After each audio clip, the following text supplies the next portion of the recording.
Welcome. Today we're diving into a really fascinating academic paper by Dr. Kailash Chand Samoda.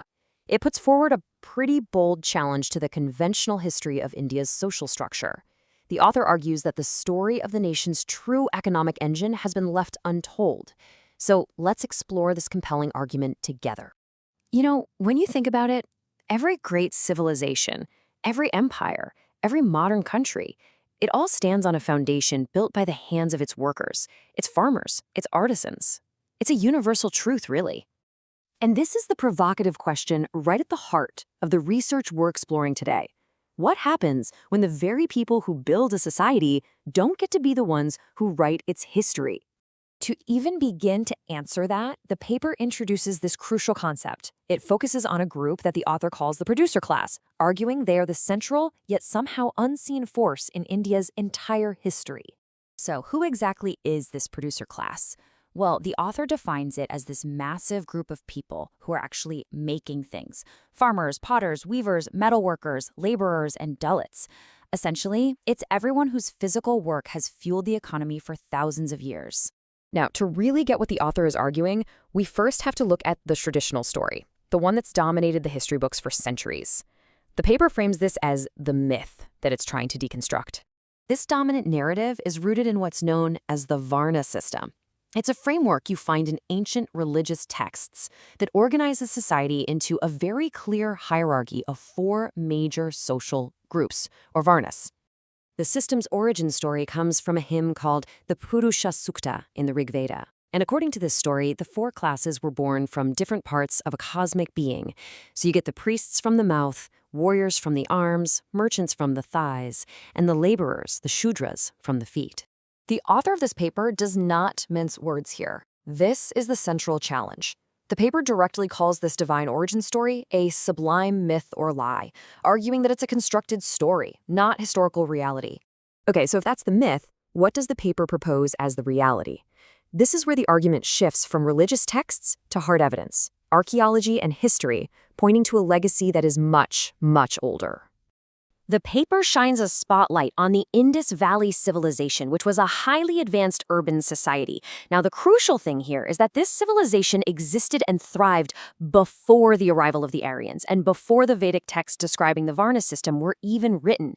The key takeaway is this: a society of producers was already there, long before the divine origin story was put to paper.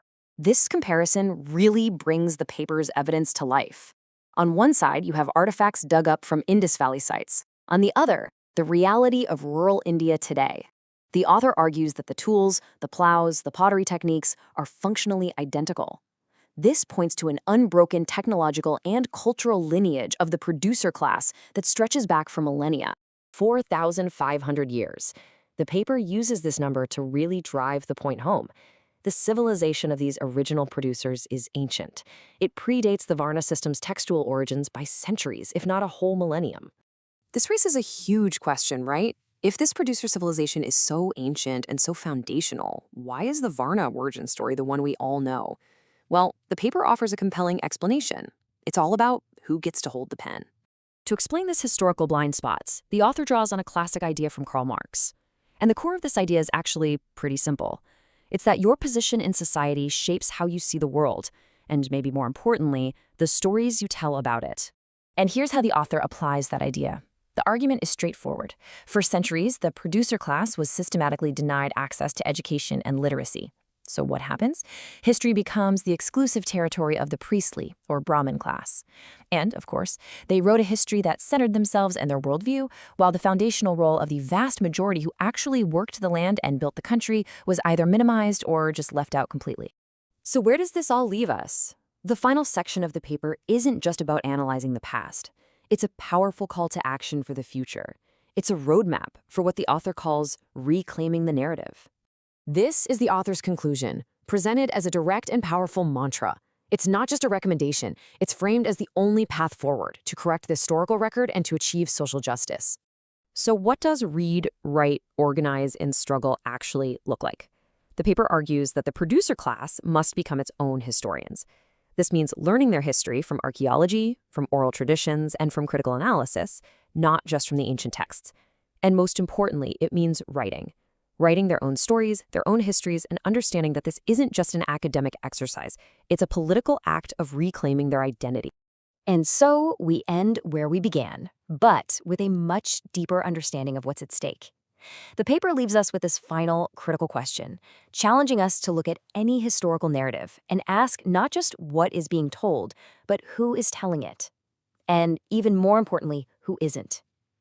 It's a question that reminds us that history isn't just a quiet record of the past, but a battleground for the future.